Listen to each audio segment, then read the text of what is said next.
Queremos darles a todos una cordial bienvenida, desearles un feliz sábado desde donde se estén conectando, a los miembros de la iglesia de Forest City, que no podemos estar aquí, pero sabemos también a toda esta iglesia virtual que no conocemos personalmente, pero sí sabemos que se conectan con nosotros y que compartimos la misma esperanza, el mismo propósito, la misma misión y que queremos que Cristo venga pronto. Y por eso quiero darles a todos una cordial bienvenida y voy a comenzar con una palabra de oración. Querido Señor, venimos ante tu presencia, necesitados de ti. Estamos pasando por una situación difícil como mundo, como iglesia, como familias, como individuos. Estamos siendo amenazados. Y hoy queremos, Señor, encontrar guía de parte tuya. Queremos encontrar un mensaje en tu palabra que nos muestre cómo debemos afrontar esta crisis. Sabemos, Señor, que es tu voluntad mostrarnos tus caminos. Y por eso te agradecemos que contestes esta oración, reconociendo que somos pecadores, que estamos contaminados y que nuestra mente es finita y contaminada también para entender tus misterios. Pero por medio de la sangre de Jesucristo te pedimos perdón y a través de Él te pedimos que contestes esta oración. Amén. Voy a comenzar con una frase que voy a tratar de demostrarla durante la predicación. Cuando oramos a Dios, Dios hace aquello que no haría si no oráramos. Voy a repetirlo de vuelta. Cuando oramos a Dios, Dios hace aquello que no haría si no oráramos. En otras palabras, nuestras oraciones movilizan a Dios. Y quiero aquí hacer una pausa para decir que en este momento que el mundo está viviendo por una crisis, hay mucha gente sensible y por eso cuando predico puede haber cosas que diga que tú que estás escuchando no estés de acuerdo y está bien. Podemos disentir. Para eso tenemos la palabra de Dios para poder ir a la palabra de Dios y tenemos al Espíritu Santo para que Él nos revele la verdad, como lo dice Jesús en la Biblia en Juan capítulo 16. En un sermón no se puede agotar todo un tema y por eso quiero decirles que quizás como hay sensibilidades, muchas cosas que las que diga no las diga completas y yo también soy un ser humano imperfecto, así que muchas veces me puedo equivocar. Pero simplemente pidamos al Señor que nos guíe para entender estos conceptos. Y vuelvo a repetir, cuando oramos a Dios, Dios hace aquello que no haría si no oráramos. Entonces esta frase pareciera que ponemos a la vida cristiana como si fuera una vida por las obras. O sea, si yo oro, Dios hace. Y si yo no oro, Dios no hace. Pareciera que es así, pero no es así. Esas son las reglas. Lo que estoy diciendo son las reglas de cómo se maneja la vida cristiana y tiene que ver con el conflicto en el cual nosotros estamos viviendo, que estamos en un conflicto entre el bien y el mal. Y entre medio de ese conflicto, entonces podemos decir que cuando oramos a Dios, Dios hace aquello que no haría si no oráramos. ¿Y qué quiere decir esto? Dios da bendiciones generales a todos porque Él es bueno. Pero las bendiciones específicas que Él tiene, que Él está dispuesto a darle a todo el mundo, pero hay bendiciones específicas que Él solamente le puede dar a aquellos que se la piden. Y vamos a ver algún versículo que tenga que ver con esto. Mateo capítulo 5, versículos 44 y 45. Dice así.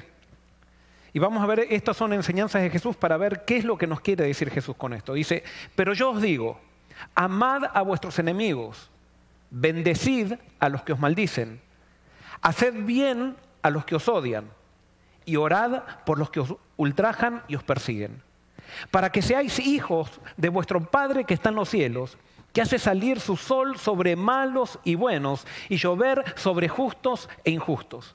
En otras palabras, lo que está diciendo Jesús es que Dios es bueno y Él es tan bueno que Él sus bendiciones generales de sustentar al mundo, de la lluvia, del sol, se las da a todos. Él no está diciendo a este le voy a dar lluvia porque es bueno, pero a este que es malo no le voy a dar. No, Él Dios no puede estar sin bendecir. Él quiere bendecir a todos. Es más, Dios nos ha dado la oportunidad a todos de nacer, incluso sabiendo que va a haber personas que nazcan que se van a perder. Esas son las bendiciones generales de Dios. Pero hay bendiciones específicas que solamente se les va a dar a aquellos que se lo piden. Pero lo que quiero destacar acá es que lo que Jesús quiere mostrar es que Dios es bueno y no puede dejar de bendecir. Y por eso nos pide que nosotros nos parezcamos a Él, diciendo, tú tienes que bendecir, así como Dios bendice a todos a los que son malos y buenos, tú tienes que bendecir a aquellos que son tus enemigos. Tú tienes que orar por aquellos que te hacen mal. Esa es la marca del verdadero cristianismo. Eso es lo que nos hace diferente a todos los demás si es que dejamos que el Espíritu Santo actúe en nosotros. Cuando nosotros hacemos el bien a aquellos que nos hacen mal, entonces es cuando nos parecemos a Dios. Porque Dios bendice a todos. Dios no puede dejar de bendecir. Dios es bueno. Dios no hace mal. Dios lo único que hace es bien. Y está procurando hacer el bien incluso a aquellos que se portan mal. En Romanos, Pablo también dice, le habla al pueblo de Dios, al pueblo judío, y dice, ¿ustedes no se dan cuenta que Dios los bendice para que se arrepientan? Y es interesante porque nosotros muchas veces pensamos que Dios nos bendice porque nosotros somos buenos y resulta que Dios nos bendice para que nos arrepintamos. Dios se revela a nosotros con amor para que nosotros vayamos a Él. No es que Dios bendice al que se porta bien, sino que Dios bendice a todos para que vayamos a Él.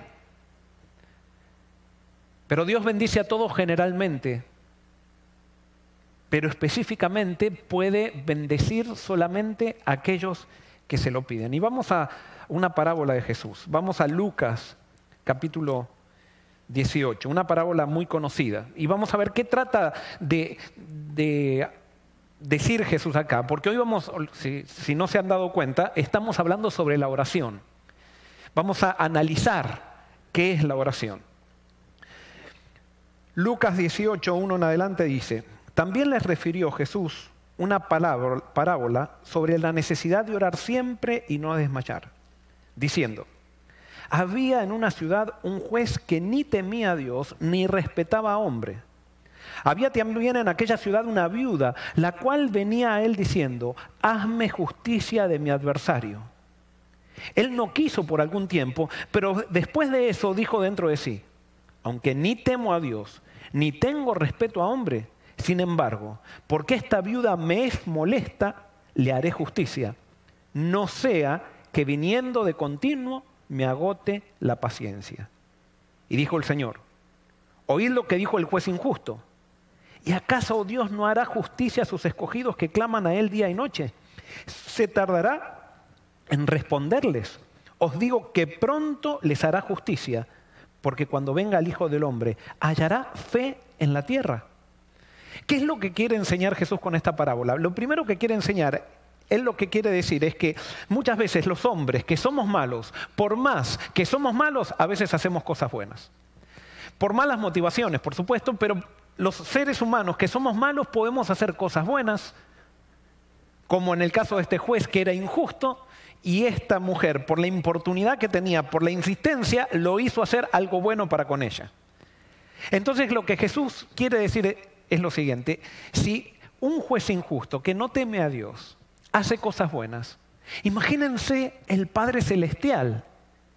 El Padre Celestial de ustedes, Él quiere hacer todo lo bueno, por lo tanto vayan a Él con confianza. Y entonces Jesús termina diciendo, pero cuando llegue el día final, cuando venga el Hijo del Hombre, hallará fe en la tierra.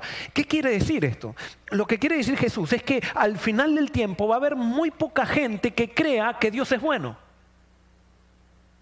Fe en la Biblia no tiene que ver creer que Dios existe. ¿Por qué? Porque los demonios creen que Dios existe y tiemblan, sin embargo no tienen fe. Fe es creer que Dios me ama. Fe es creer que Dios es bueno y que Él no puede hacer cosas malas, que lo único que puede hacer es cosas buenas. Incluso Él hace cosas buenas para aquellos con quienes... A ver, ¿cómo lo puedo decir? Dios hace cosas buenas con aquellos que se portan mal en contra de Él.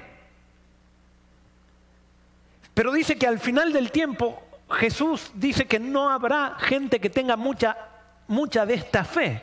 ¿Por qué? Porque al final del tiempo habrá dos grupos. Unos que creen en un Dios que es amor, un Dios que hace todo el bien, que Él no puede dejar de bendecir. Ese es el grupo que se le llama el remanente. Pero sin embargo, va a haber un grupo que va a creer en Dios, el otro grupo va a creer en un Dios que castiga, en un Dios que manda plagas, en un Dios que se enoja cuando la gente no sigue sus principios y entonces Él castiga por eso. Esa gente que sigue ese Dios falso, ese Dios que no está en la Biblia, esa gente entonces va a perseguir aquellos que siguen a un Dios de amor. Y por eso Jesús lo que dice es que a medida que lleguemos al tiempo del fin, el carácter de Dios cada vez más será desfigurado por la gente que predica un Dios falso, un Dios que no ama, un Dios que castiga. Y vuelvo a repetir, perdonen que repita tanto esto. Jesús, en cada una de sus parábolas, lo que quería enfatizar era que Dios, su Padre, era amor. Y ese mismo amor que su Padre tenía para con Él, estaba dispuesto a tenerlo para cada uno de nosotros. Y por eso dio a su Hijo amado, para que todo el que crea en Él, y todos, cuando dice todos, está hablando de malos y buenos, no se pierdan, mas tenga vida eterna. Mateo 7, 7 al 12. Mateo 7, 7 al 12. Dice así: pedid y se os dará, buscad y hallaréis, llamad y se os abrirá. Porque todo aquel que pide, recibe, y el que busca, halla, y el que llama, se le abrirá. ¿Qué hombre hay de vosotros que si su hijo le pide pan, le dará una piedra? O si su hijo le pide un pescado, le dará una serpiente. Pues si vosotros, siendo malos, sabéis dar buenas cosas a vuestros hijos, ¿cuánto más vuestro Padre que está en los cielos dará buenas cosas a los que le pidan? Fíjense nuevamente, el centro del mensaje de Jesús es mostrar que Dios, su Padre, es bueno, que Él lo único que quiere hacer es bendecir. Y entonces lo compara con nosotros los seres humanos, que somos pecadores, que somos malos, que dice que el que tiene un hijo, si su hijo le pide un pan, no le da una piedra, y eso lo sabemos.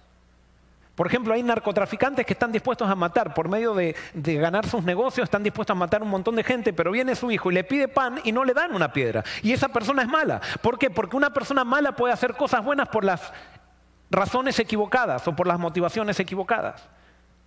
Pero entonces Jesús dice, pero si ustedes que son malos hacen cosas buenas, imagínense cuánto puede hacer Dios cuando Él es bueno. Y hace cosas buenas, pero hace cosas mucho más buenas. Entonces lo que quiere decir es, entonces pidan porque se les va a dar. Pidan, tengan fe, pidan. Yo muchas veces me he encontrado con personas que parecen humildes, que dicen, yo no pido nada para mí, solamente pido cosas para los demás. Y me parece que eso es una ofensa a Dios. Porque si Dios es bueno, tenemos que tener fe que es bueno y que le podemos pedir y podemos pedirle con confianza lo que nosotros necesitamos. Es más, la Biblia dice que si tú pides mal a un Dios que tú piensas que es bueno, si tú pides mal, Dios manda su Espíritu para que cambie tu oración y Dios te dé lo bueno. Porque Dios no puede dar nada malo. Es contra su carácter dar algo malo. Y por eso pedid y se os dará, buscad y hallaréis, llamad y se os abrirá. Tenemos que tener fe que Dios nos va a dar algo bueno. Pero eso Dios no nos lo va a dar si no pedimos. ¿Por qué si no pedimos? Porque nuestra petición a Dios marca nuestra fe, o es la evidencia de nuestra fe. Y justamente la fe es lo que nos conecta con Dios, porque el que no tiene fe no está con Dios. Eso lo dice la Biblia, el justo por la fe vivirá. O sea que si yo no le pido a Dios, quiere decir que no tengo fe, y si no tengo fe, quiere decir que he elegido otro que no es Dios. Y no es que Dios se enoja conmigo porque no tengo fe, sino que lo que pasa es que está Satanás en el medio. Como estamos en una guerra, Satanás reclama a todo aquel que no tiene fe. y a todo aquel que no busca a Dios. Entonces Dios quiere bendecir al malo y al bueno, pero cuando, digamos, el que no quiere estar con Dios, no quiere recibir las bendiciones de Dios, no quiere estar con Dios, entonces Satanás se presenta delante de Dios y lo reclama, le dice, tú me lo tienes que dar, me tienes que dar permiso para que lo toque. Entonces Satanás, cuando Dios le da permiso, no porque Dios quiera darle permiso, sino que Dios le da permiso porque esa persona no tiene fe, y como no tiene fe, Dios tiene que respetar su decisión de no buscarlo. Y como dijo Jesús, nosotros estamos en una guerra entre el bien y el mal y no podemos estar en el medio. El que no está conmigo, el que no recoge conmigo, dijo Jesús, desparrama. En la Odisea se dice, tú eres tibio, pero como eres tibio te vomitaré de mi boca. Tú tienes que ser frío o caliente, pero no puedes estar en el medio.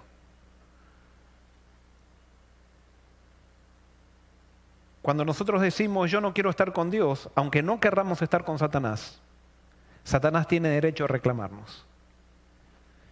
Y como Dios es justo, y Él respeta nuestra libertad, Él, a pesar que no quiere, porque lo único que quiere hacer es bendecirnos, nos tiene que dejar en las manos del Maestro que nosotros elegimos. Jesús dice, pedid y se os dará. Vamos a Marcos 11. Marcos 11, versículos 22 al 26. Dice así, respondiendo Jesús les dijo, tened fe en Dios. De cierto os digo que cualquiera que diga a este monte, quítate y arrójate en el mar, y no duda en su corazón, sino que cree que será hecho lo que dice, lo que él diga le será hecho. Por tanto os digo que todo lo que pidáis orando, creed que lo recibiréis y os vendrá. Ahora, acá hay que tener en cuenta, el mensaje de esto. Primero Jesús comienza diciendo, tened fe en Dios. No dice, ten fe en lo que vas a pedir, sino ten fe en Dios. Cuando tú tengas fe en Dios, entonces todo lo que tú le pidas, vas a tener la seguridad que Él te lo va a dar si es para tu bien. Ten fe en Dios. ¿Qué es tener fe? La fe en Dios no es un acto de creer que Dios existe, vuelvo a repetir, sino es creer que Dios me ama, creer que yo soy importante para Dios, creer que Dios ha dado todo por mí y que Él me ve a través de Jesús. Alguien puede decir, pero ¿cómo puedo yo creer que Dios me considera importante a mí, pero si yo soy un desastre? Continuamente lo estoy dejando para atrás. Es que no interesa. Si tú vas a Dios gracias a Jesús. Y cuando tú estás con Dios, a Dios no le interesa tu pasado, solamente le interesa tu presente y tu futuro. Y si hoy tú, por ejemplo, vas a Dios y tienes una vida desastrosa, tú vas a Dios y crees que Él te ama porque dio a su... ¿Y cómo crees que Él te ama? Porque dio a su Hijo por ti. Entonces, si tú lo crees, si tomas una decisión de creer, Dios te considera con amor porque Él lo prometió así, lo dijo así y está dispuesto a darte lo que es para tu bien.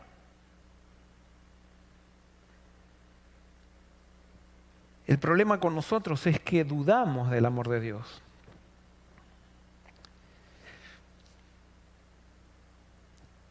En este problema que estamos viviendo, en esta crisis del coronavirus, tendemos a dudar cuando pedimos que Dios nos cuide. Y les voy a decir algunos pensamientos que se nos vienen a la cabeza que están llenos de duda. ¿Y si Dios me quiere probar?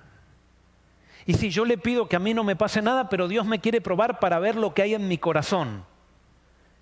Quiero decirte que a Dios no le interesa saber lo que hay en tu corazón porque Él sabe lo que hay en tu corazón. Él no necesita decir, a ver si Joel me obedece o no. Le voy a poner una prueba para ver si me obedece. No, Dios sabe lo que hay en tu corazón. Él es omnisapiente. El que no sabe lo que hay en su corazón soy yo.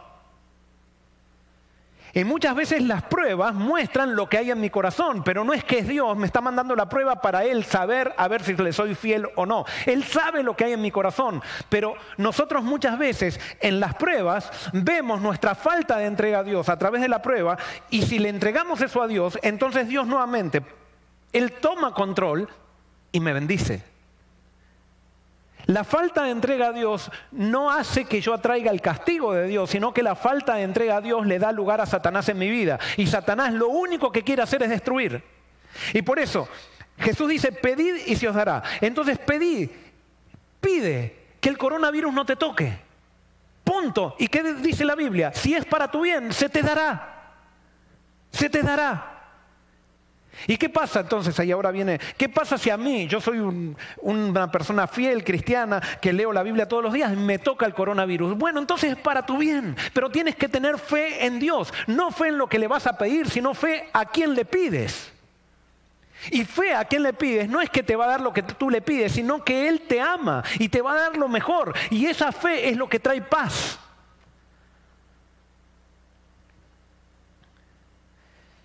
Recuerdo cuando era adolescente vivía en una comunidad chiquita donde nos conocíamos todos. Y los hijos de esa que estábamos en la adolescencia habíamos sido enviados a estudiar en un colegio internado. Entonces todos los meses íbamos a visitar a nuestros padres. El colegio estaba a unas 7 horas de nuestras casas, entonces teníamos que viajar para llegar a nuestras casas.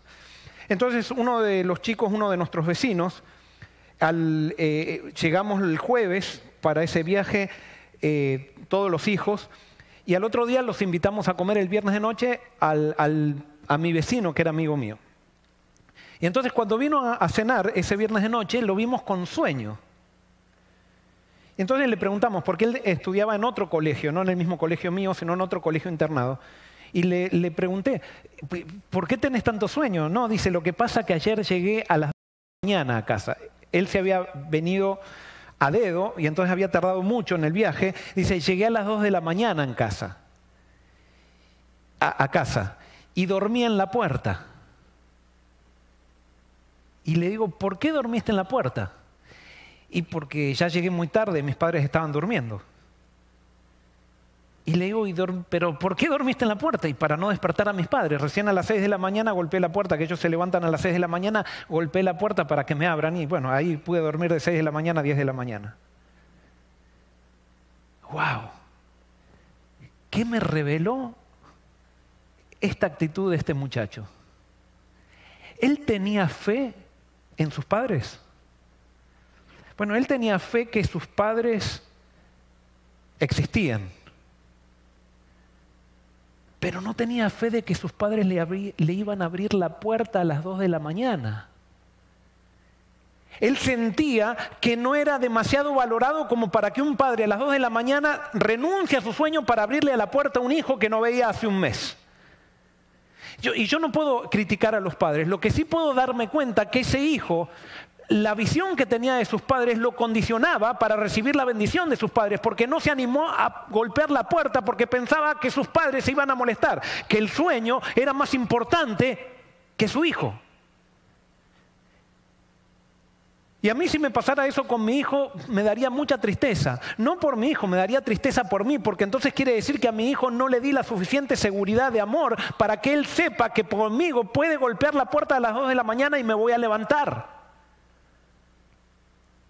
Pero a Dios continuamente lo estamos poniendo en duda, continuamente. Ahora viene con el coronavirus y estamos con miedo, pidiéndole con miedo para ver si Dios me contesta, si no me contesta, ¿será que me va a contestar? Sí, yo lo que te quiero decir es que Jesús lo dice, no lo digo yo. Dios nos va a contestar si pedimos con fe. ¿Y qué es pedir con fe? Pedir con fe es creer en su amor. Y no solamente con el coronavirus, esto pasa con todos, pero a veces tenemos que llegar a situaciones límites para que entendamos quién es Dios. Y vuelvo a repetir, Dios nos mandó esta prueba para que entendamos quién es Él, sino que en esta prueba, que es difícil para todos, Él se manifiesta con más amor que nunca. Lucas 11. Lucas 11. Allí está, los discípulos querían aprender a orar. Lo vieron a Jesús orar y querían aprender a orar. Y entonces Jesús les enseña lo que nosotros decimos que se llama la oración más famosa de la Biblia, el Padre Nuestro, que todos lo aprendimos en memoria desde chiquitos. Y comienza con una frase, esta oración famosa, que yo nunca la entendí y ahora quizás la estoy entendiendo. Comienza diciendo así, Jesús dice, ustedes tienen que orar así. Padre nuestro que estás en los cielos, y ahí viene la frase que yo nunca había entendido, santificado sea tu nombre. ¿Por qué el Padre nuestro, la oración que nos enseñó Jesús comienza con esta frase: santificado sea tu nombre. Entonces ahora lo que tenemos que entender es qué significa esto. Primero, ¿qué significa nombre en la Biblia? Y ya lo dijimos el sermón pasado, nombre en la Biblia significa carácter. Entonces podríamos decir: Padre nuestro que estás en los cielos, santificado sea tu carácter. Y ahora vamos a definir qué es santificado. Bueno, en ciertos contextos, santificado significa apartado. Pero no quiere decir que yo pongo algo aparte, simplemente que lo separo, sino que quiere decir que yo lo diferencio. Es algo totalmente diferente y por eso el sábado ha sido santificado. Es un día diferente. Entonces, podríamos decir que la oración modelo comienza así: Padre nuestro que estás en los cielos, tu carácter que me sea en mi mente totalmente diferente a lo que yo he visto siempre. Y ahora entonces con eso Jesús está confirmando lo que enseñaba en sus parábolas. Dios no es, si nosotros que somos malos hacemos cosas buenas, imagínense de Dios que es bueno, las cosas que está dispuesto a hacer. Entonces cuando yo voy a Dios tengo que ir con fe en Él, que Él me va a dar lo que es bueno, porque Él me ama. Y Él me ama a pesar de ser malo. Él me ama a pesar de que le he escupido la cara. Él me ama a pesar que lo he traicionado. Él me ama a pesar que he fornicado. Él me ama a pesar que he adulterado. Él me ama a pesar de todo, porque Dios no cambia, los que cambiamos somos nosotros. Y estamos en una crisis, pero lo que cambió es el mundo. Dios no cambió, Dios sigue siendo igual. Y por eso es necesario en este momento que vayamos a Dios y pidamos con fe que Él nos va a dar lo mejor para nosotros. Y después de enseñar esta oración modelo, Jesús sigue enseñándoles a los discípulos, pero fíjense, a Jesús no le interesaba que hagamos una oración mecánica. A Jesús le interesaba que conozcamos quién es Dios. Lucas 11:5 dice: y les dijo también: ¿quién de vosotros que tenga un amigo va él a medianoche y le dice: amigo, préstame 3 panes, porque un amigo mío ha venido a mí de viaje y no tengo qué ofrecerle? Y aquel respondiendo desde adentro le dice: no me molestes, la puerta ya está cerrada y mis niños están conmigo en cama. No puedo levantarme y dártelos. Os digo que, si no se levanta a dárselos por ser su amigo, al menos por su importunidad se levantará y le dará todo lo que necesite. Por eso os digo: pedid y se os dará, buscad y hallaréis, llamad y se os abrirá. Porque todo aquel que pide recibe, y el que busca halla, y el que llama se le abrirá. Y vuelve a repetir Jesús: ¿qué padre de vosotros, si su hijo le pide un pan, le dará una piedra? O si le pide un pescado, en lugar de un pescado le dará una serpiente. O si le pide un huevo, le dará un escorpión. Pues si vosotros, siendo malos, sabéis dar buenas dádivas a vuestros hijos, ¿cuánto más vuestro Padre Celestial dará el Espíritu Santo a los que se lo pidan? Ahora, esta parábola o esta enseñanza de Jesús para nosotros occidentales es un poquito difícil entenderla. ¿Por qué? Porque para el ambiente oriental es diferente como nosotros vemos la hospitalidad como la veían los orientales. Y especialmente, por ejemplo, los argentinos tenemos un problema con la hospitalidad a veces como la ven mucha gente. Por ejemplo, los caribeños ven la hospitalidad es algo muy importante, pero hay ciertas culturas que valoran mucho la privacidad. Y con eso nos perdemos grandes cosas. Pero eso no era en el Oriente. En el Oriente, por ejemplo, venía alguien, y lo que Jesús dice: ¿quién de vosotros, si viene una visita a las 2 de la mañana a la casa de tu amigo, y tu amigo viene y te pide comida, tú no se la darías? Y esa ilustración para mí es como diciendo, porque si nosotros viene un amigo, porque acá, según lo que entienden los eruditos, dicen que Todo judío tenía comida en su casa, pero no había comida especial para darle al amigo. Entonces, cuando el amigo llega a las 2 de la mañana, este hombre va al vecino y le dice, mire, no tengo comida especial, tengo solamente pan. ¿Tú no tienes algo especial para que yo le dé a mi amigo? Y el amigo se levantaba y le decía, ¿cómo no le vas a dar algo especial a tu amigo? Toma, dale esto, dale lo otro. Nosotros no... Si alguien viniera a las 2 de la mañana a mi casa y me diría, mira, yo tengo solamente un arroz para darle a mi amigo, pero quiero darle, yo sé que tú tienes una comida especial allí, ¿por qué no me das esa comida especial para mi amigo? Todos nosotros diríamos, pero este es una persona, es un confianzudo. ¿Cómo me va a despertar a las 2 de la mañana para que yo le dé una comida especial a su amigo?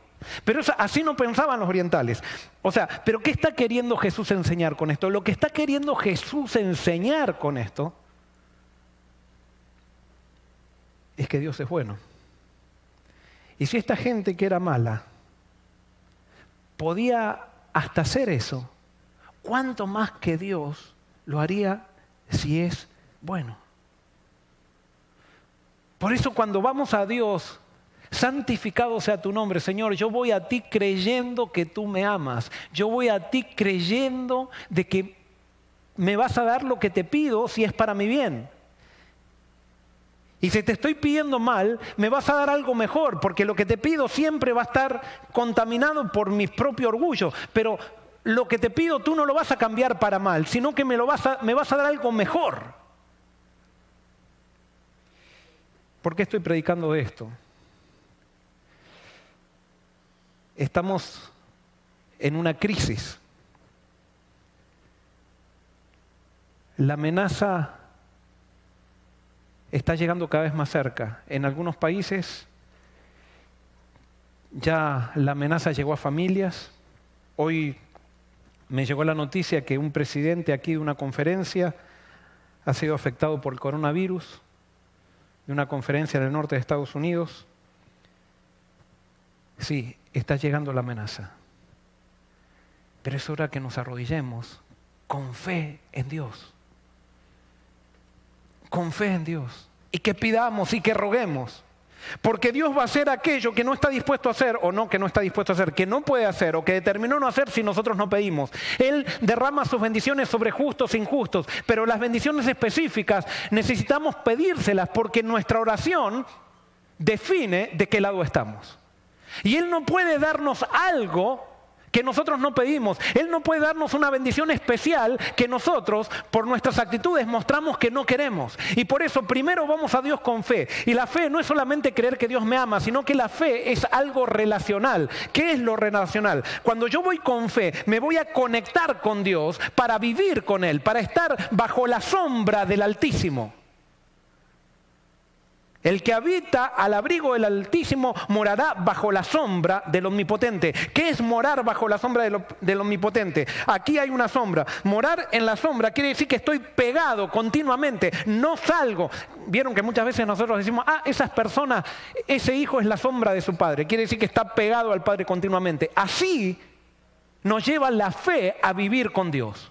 A vivir pegados a Dios. Y cuando vivimos pegados a Dios, todo lo que nos sucede viene de Él y es para bien, porque Él lo único que puede hacer es bendecir.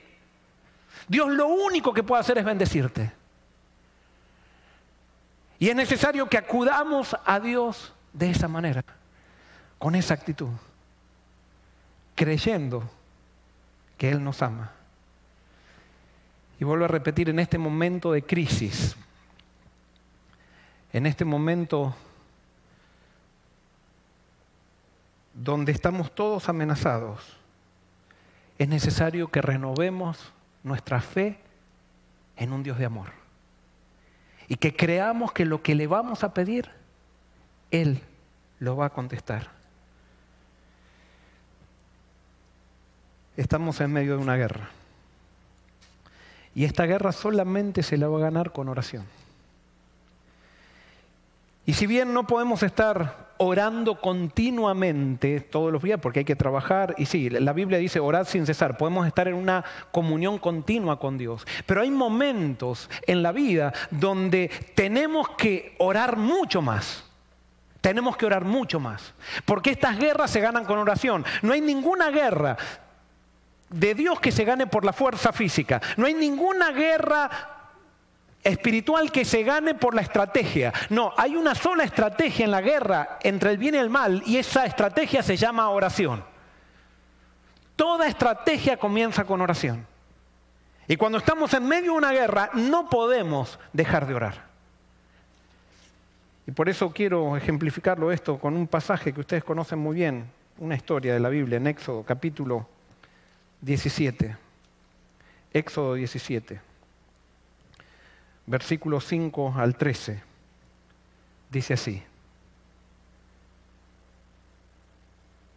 Es versículos 8 en adelante. Dice así. Después vino Amalec y peleó contra Israel en Refidín. Y dijo Moisés a Josué, escoge algunos hombres y sal a pelear contra Amalec. Mañana yo estaré sobre la cumbre del collado con la vara de Dios en mi mano. Josué hizo como le dijo Moisés y salió a pelear contra Amalec. Moisés, Aarón y Hur subieron a la cumbre del collado. Y sucedía que cuando alzaba Moisés su mano, Israel vencía. Pero cuando él bajaba su mano, vencía Amalec. Como las manos de Moisés se cansaban, tomaron una piedra y la pusieron debajo de él. Moisés se sentó sobre ella, mientras Aarón y Hur sostenían sus manos, uno de un lado y otro del otro. Y así se mantuvieron firmes sus manos hasta que se puso el sol. Y Josué deshizo a Amalec y a su pueblo a filo de espada. No voy a explicar todas las implicaciones teológicas de esto, solamente me voy a centrar en lo que estoy queriendo predicar. Dice que Israel luchaba contra Amalec y Moisés alzaba las manos, y cuando alzaba las manos, Israel prevalecía. Y cuando Moisés bajaba las manos, Israel perdía, se debilitaba. ¿Qué quiere decir esto? Que en levantar las manos había magia. Que el levantar las manos Dios había establecido como un acto de magia, que si se levantaba la mano Dios intervenía. No, lo que quiere decir esto es que en esa época, tenemos que entender, cuando se oraba a Dios, se oraba con las manos levantadas. Y en otras palabras está diciendo, cuando Moisés oraba, Israel prevalecía. Pero cuando Moisés dejaba de orar, Israel perdía. Y se tuvieron que unir Aarón, Hur y Moisés para orar continuamente para que esta batalla sea una victoria del pueblo de Dios.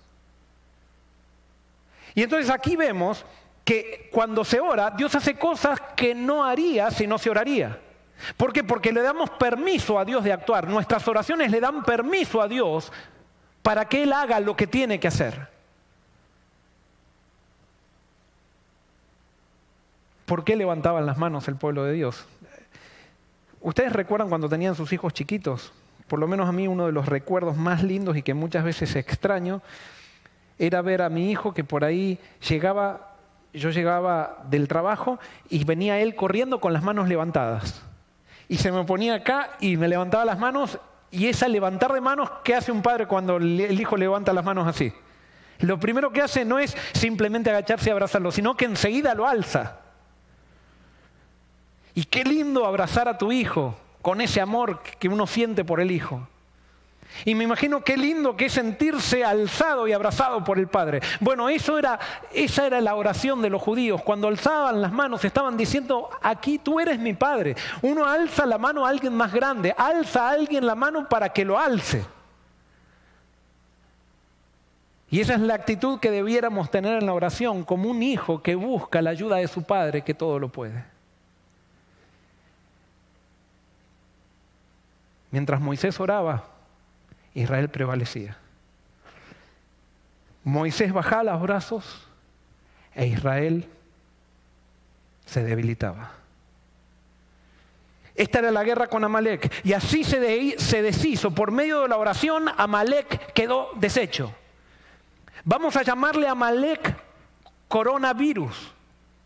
O pónganle el nombre que ustedes quieran. Ustedes sienten que están en una guerra espiritual. Entonces, en esos momentos de guerra tenemos que buscar a Dios en oración.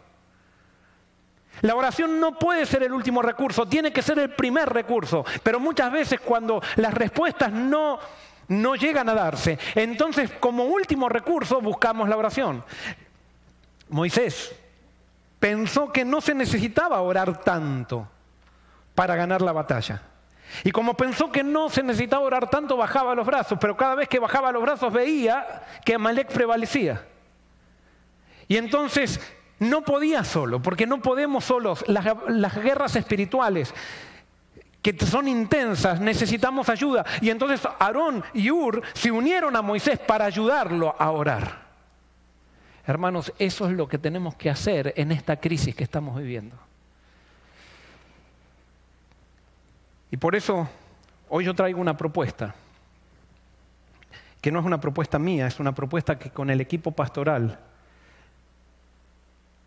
hemos pensado de aquí de la iglesia de Forest City, lo hemos discutido con la Junta y pensamos que esta es la estrategia que nos vaya a llevar victoriosos en esta crisis del coronavirus. ¿Y cuál es la estrategia? Estamos dividiendo los días de la semana en bloques de horarios. Y esta es una iglesia bastante numerosa, tiene bastantes miembros.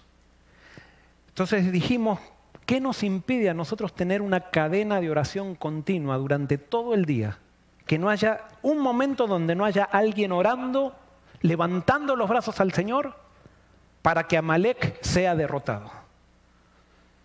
Y entonces dividimos de lunes a viernes, dividimos cada día en diferentes horarios y esos horarios se los entregamos a cada célula de la iglesia, que la iglesia está dividida en células. Y entonces ya hablamos con los pastores de célula y si hay alguien que todavía no se enteró de esto, por favor, ahora tome nota y tómelo seriamente si usted quiere participar de esto.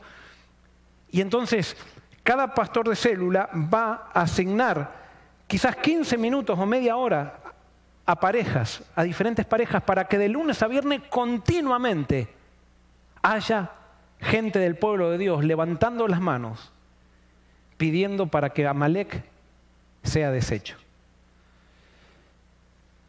Y vamos a pasar con seguridad esta crisis con victoria. ¿Por qué? Porque cuando oramos, Dios hace aquello que no puede hacer si es que no oramos. No es porque Él hay una impotencia de hacer, sino que Él no puede actuar si no le pedimos. Y Él quiere que vayamos a Él con fe, sabiendo que si oramos, Él va a actuar porque nos ama. Y es por eso que vamos a pedir las bendiciones específicas. ¿Qué bendiciones específicas? Vamos a reclamar el Salmo 91 y vamos a decir, Señor, tú has dicho que el que habita al abrigo del Altísimo morará bajo la sombra del Omnipotente. Y dijiste que no habrá plaga que tocará nuestra morada. Reclamamos esa promesa en tu nombre. En tu nombre quiere decir porque tú eres bueno, tú nos amas y has dado a Cristo para que nosotros seamos salvos. Y la intercesión de Cristo también sirve para ganar esta batalla. ¿Qué quiere decir, pastor? Alguien puede decir. ¿Que entonces ustedes pretenden que nadie se enferme en su iglesia del coronavirus? No, no pretendo eso. No pretendemos eso, quisiéramos eso. Pero no lo pretendemos, ni le damos órdenes a Dios cómo va a hacer las cosas. Pero sí tenemos la seguridad, y que por eso quiero decir esto, que si pedimos a Dios, Él obrará. Y Él dijo, pedid y se os dará. ¿Y qué pasa si alguien es afectado y quizás Dios lo llama al descanso? Si estamos orando y alguien llama al descanso, Dios llama al descanso por esto, quiere decir que como Dios, su nombre es santificado, Él es amor siempre. Quiere decir que este es el mejor momento para que esa persona vaya al descanso. Y ahora sí tenemos la seguridad que si una persona va al descanso, con la seguridad que tenemos, con la esperanza que tenemos, es una bendición. A Dios, o sea, con Dios, la muerte tiene solución. Es más, la muerte es una bendición con Dios. Pero no estamos pidiendo muerte, sino lo que estamos pidiendo es protección porque queremos predicar. No es protección egoísta, queremos una protección para poder levantar el nombre de Dios a un mundo que se está muriendo. Y por eso quiero invitarte a todos los de la iglesia de Forest City que por favor participen, lo tomen esto con seriedad, comuníquense con sus pastores de célula y vamos a tener una vigilia de oración todas las semanas. Pero esto no quiere decir que vamos a orar por nosotros. Vamos a orar no solamente por nosotros, vamos a orar por todos los que se conectan con nosotros. Y también les pido a los que se conectan donde estén, que quizás no puedan estar ustedes orando 7 días por semana, pero sí pueden conectarse con amigos y hacer oraciones especiales, pedir que las promesas de Dios se cumplan, pedir que no haya plaga que toque nuestra morada. ¿Y qué vamos a decir? Entonces, una de las cosas que puede pasar, que es muy de nosotros, eso de decir, fíjense, podemos decirle a Dios, Dios, cuídanos. Y entonces cuando termina la plaga, nadie le pasó nada a nuestra iglesia y decir, nosotros hemos sido cuidados por Dios porque la iglesia adventista está protegida por Dios. ¿Cómo nos encanta de las bendiciones de Dios hacerlo motivo de nuestra soberbia?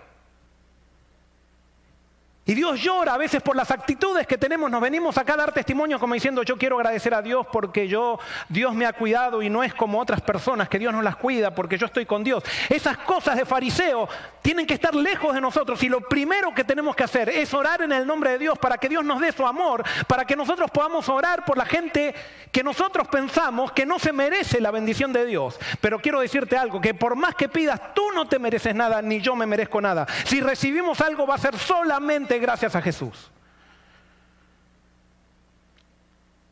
Y por eso quiero invitarte para que hagamos vigilias de oración. Busca a tu vecino, aunque no sea creyente, llámalo y dile, quiero orar por ti. Quiero orar por ti y quiero pedir que las promesas de Dios se cumplan en tu vida, que Dios te proteja. En este momento todo el mundo acepta una oración. Y si es una oración con fe, no una oración mecánica, sino una oración con fe, Dios va a escuchar, pedid y os dará, buscad y hallaréis, porque Dios hace cuando oramos aquello que no haría si es que no lo hiciéramos. Pero hermanos, y ahora quiero terminar con algo que dije el miércoles.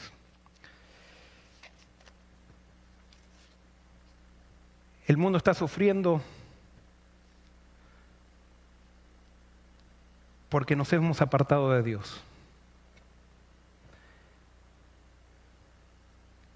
Pero el mundo está sufriendo no porque el mundo se apartó de Dios, pero el mundo está sufriendo porque el pueblo de Dios se apartó de Dios. Nos encantaría que Dios ahora no nos cuide de tal manera que no nos toque a ninguno de la iglesia el coronavirus para después decirle a los del mundo que Dios cuida a sus hijos. Qué tergiversado que tenemos el carácter de Dios. Si Jesús nos escuchara, diría, ustedes no entendieron nada, como les dijo, cuando le dijo a los discípulos, a Santiago y Juan, cuando pidieron que caiga fuego del cielo sobre los samaritanos. Nos hemos apartado de Dios como pueblo. Dios nos llamó a predicar el amor de Dios. Y ahora voy a tocar cosas que son sensibles, de las cuales yo soy responsable. Pero muchas veces hemos predicado normas. Muchas veces hemos predicado a la iglesia o la institución de la iglesia, pero no hemos predicado a Cristo. Y eso nos llevó a estar tan secos que muchas veces nos peleamos. Y hemos llegado a tener problemas que no sabemos cómo resolverlos porque una gente piensa de una manera, otra gente piensa de otra. Hermanos, ha llegado el tiempo de humillarnos. Estamos frente a una guerra que no entendemos. Pero tenemos que humillarnos, no buscando la protección de Dios para mostrar qué buenos que somos nosotros, sino buscando la protección de Dios porque nosotros hemos sido malos. Y el mundo está sufriendo por falta de predicación. El mundo cada vez se aparta más de Dios porque el pueblo de Dios, o nosotros como pueblo de Dios, estamos peleándonos en las iglesias. Estamos manipulando juntas de nombramiento para ver si me eligen y no me eligen. Estamos predicando para poder que me promocionen, para que yo poder ser el presidente. Estamos haciendo un montón de cosas centrados en nosotros mismos. Y viene una crisis, llega una crisis que nos muestra que nuestro corazón, en vez de estar lleno de Cristo, está lleno de Satanás. Comenzando por Joel Barrios.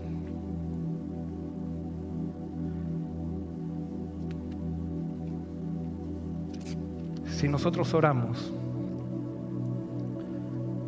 Dios va a contestar. Pero tenemos que humillarnos y pedir perdón. Segundo de Crónicas, capítulo 7. Hay algo que Dios le dijo a Salomón que debemos entender. 7:12 dice: entonces apareció Jehová a Salomón de noche y le dijo: yo he oído tu oración y he elegido para mí este lugar como casa de sacrificio. Si yo cierro los cielos para que no haya lluvia, y si mando la langosta que consuma la tierra, y se envío pestilencia a mi pueblo. Y acuérdense que el Antiguo Testamento presenta a Dios como haciendo lo que permite. Dice: si mi pueblo se humillare, sobre el cual mi nombre es invocado, y oran y buscan mi rostro, y se convierten de sus malos caminos, entonces yo oiré desde los cielos, y perdonaré sus pecados, y sanaré su tierra. Dios lo promete. Él no nos está pidiendo que hagamos algo para perdonarnos. Él simplemente quiere que reconozcamos nuestro pecado. Y quiero terminar contando una historia que ya conté varias veces, pero para mí es súper ilustrativa. Esto lo leí en un diario de Argentina.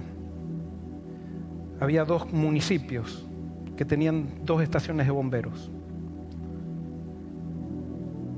Y estos bomberos, como no había demasiados incendios, comenzaron a jugar al fútbol, una estación contra la otra.